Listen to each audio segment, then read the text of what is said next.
Everybody shut up and action. Alright, so I'm going to talk about X-Men 3 The Last Stand.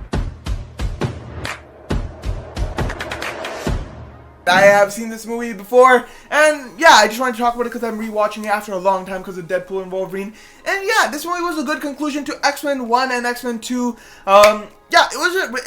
This is going to be a really short review because I'm just wanting to talk some thoughts out loud, even though they're just basic thoughts on the movie, but whatever. Alright, and it's a really nice conclusion to the entire trilogy, X-Men trilogy. I mean, X-Men 1 was like Professor X versus Magneto, and the entire story of them being like, oh yes, this is how we tackle this problem of discrimination against this new mutant evolution. And then they both have their own different ways, where one is like, yes, we are the stronger race, we should take over because they're not going to accept us, because he's witnessed their human cruelty firsthand. And then Professor X wants to hold out. He wants for there to be a symbiotic relationship between mutants and humans in a way where they can coexist peacefully. And like, both things are right, they both have their own right way, and it's like an entire moral sort of altercation where it's like, where do you side? Because knowing human nature, they're not going to accept change when people can be more powerful than them, because human nature dictates that they want to be the most powerful species, and now there's a new strain of humans that are more powerful than them. Will they be able to handle that? Especially people in politics, because they want the power. They don't want people being more powerful than them, and everything they do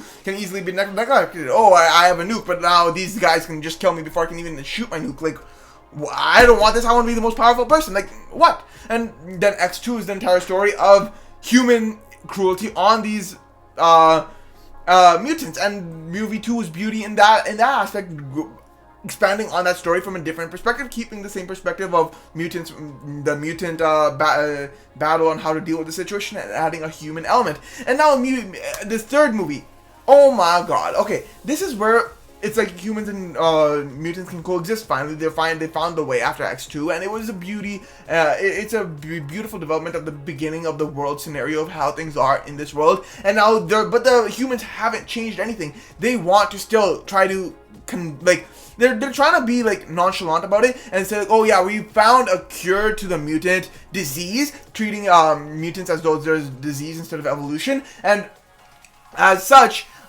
they're just trying to be like, yeah, you know, if you don't want your mutant powers, you can remove them now. And of course, a lot of mutants want them because they don't want to be discriminated against. Like, I mean, no matter who you are, like, even though people are saying, yes, we'll live peacefully together with you, there will always be those people who will be unkind towards you because they don't like who you are. They don't like the fact that you're more powerful than them. And just some people, they don't want to deal with that sort of discrimination because that will always exist. When, like, people are different from you, that will always exist as sort of unkind behavior towards them. That is just human nature, and you might not like it, but it is human nature. But like, yeah, and then they're like, oh yes, or maybe it's something else, like Rogue from the first movie and second movie. It's like, I have these powers, but I can't have a relationship. I can't even touch my friends and family and people I love. I can't show affection towards them.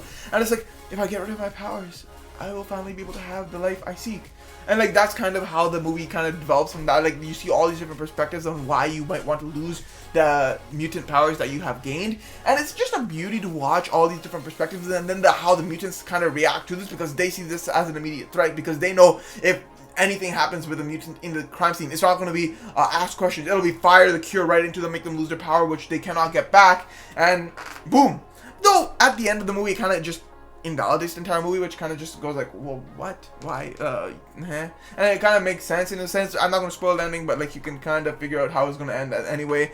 It just feels kind of dumb. There's a lot that goes on from the end of the first movie that kind of feels neglected in the second movie, and it's like, what the hell? Oh, it makes sense now, and it's just like catch you off guard for a bit, and then you're like, oh, okay, it makes sense, it makes sense. And yeah, there's a lot at the end of the X3 which kind of confuses you, but it's like, whatever, bro. Like, it was a nice movie, and then they just change everything and make everything neglected, which kind of just kills the vibe of the movie with post-credit scenes and whatever. But like, it's whatever. Overall, it was still not half bad a movie. I don't know, I think there's a lot of hate towards it. I don't know why it wasn't half bad. It was a nice conclusion to this trilogy. I liked it. I give it a solid 75%. It wasn't bad. I enjoyed it. It was a nice trilogy. The third movie in general was really nice as well. It was really nice to see these characters' conclusions in this story arc. The other X-Men movies I want to rewatch for sure, so those should be fun to watch. But this movie was nice. I liked it.